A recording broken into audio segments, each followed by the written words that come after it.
Kamu mau tahu RON terbaik buat mobil kamu itu di angka berapa?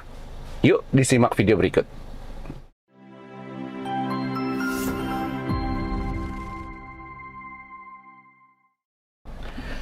Halo Sobat RTC, ketemu lagi dengan saya Marcel Kurniawan. Hari ini saya akan membahas sesuatu yang lagi viral, yaitu research octane number di BBM yang kita gunakan. Nah, simak video ini sampai akhir dan jangan lupa like, subscribe, dan juga share video ini kalau menurut sahabat RTC sekalian ini bermanfaat untuk kita semua.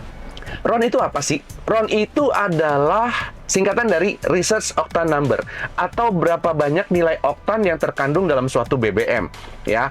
Nah, sebenarnya bagaimana sih prosesnya untuk bisa mendapatkan RON ini? Jadi sebenarnya saat BBM ini dibuat, dia dimulai dari yang namanya crude oil.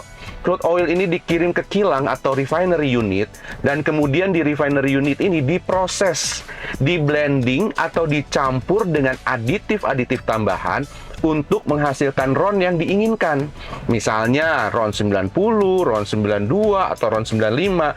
Itu mereka yang punya prosesnya ya. Mereka yang mengetahui bagaimana cara memprosesnya di refinery unit tersebut.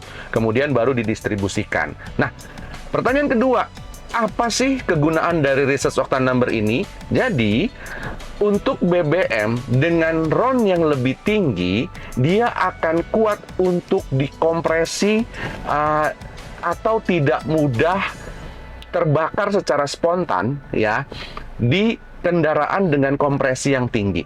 Nah, jadi, Bapak Ibu sekalian harus bisa menyesuaikan antara mobil kita dengan RON yang kita gunakan.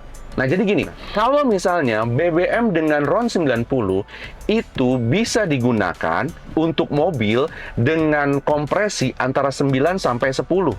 Sedangkan untuk RON 92 itu bisa digunakan untuk mesin dengan kompresi antara 10 hingga 11.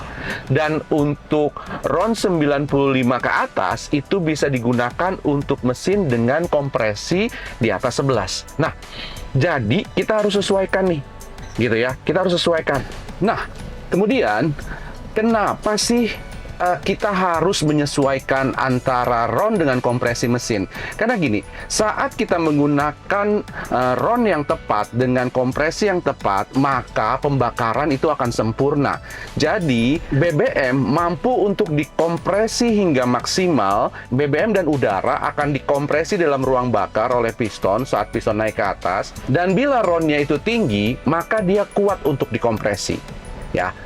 Saat dia kuat untuk dikompresi, piston itu akan sampai ke titik mati atas, kemudian ada percikan api dari busi, baru BBM dan udara itu terbakar atau meledak sehingga mendorong piston ke bawah.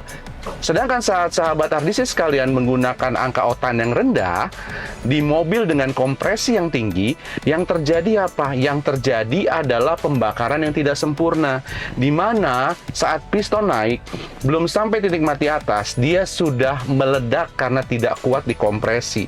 Dan ini bisa menyebabkan, pertama adalah BBM jadi boros, dan kedua ada efek yang namanya knocking ya, atau ngelitik, yang impact-nya itu bisa menyebabkan mesin ini rusak, harus turun mesin, bahkan piston kita bisa bolong.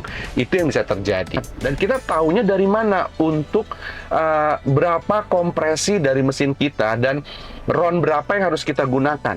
Itu bisa kita baca dari buku manualnya. Nah, di buku manual ini, Bapak Ibu akan bisa melihat, bisa membaca rekomendasi pabrikannya itu berapa sih? Contoh untuk mobil ini adalah Daihatsu Ayla. Daihatsu Ayla, walaupun dia LCGC, namun karena kompresinya itu antara 10 sampai 11, maka dia wajib atau harus menggunakan BBM dengan RON 92.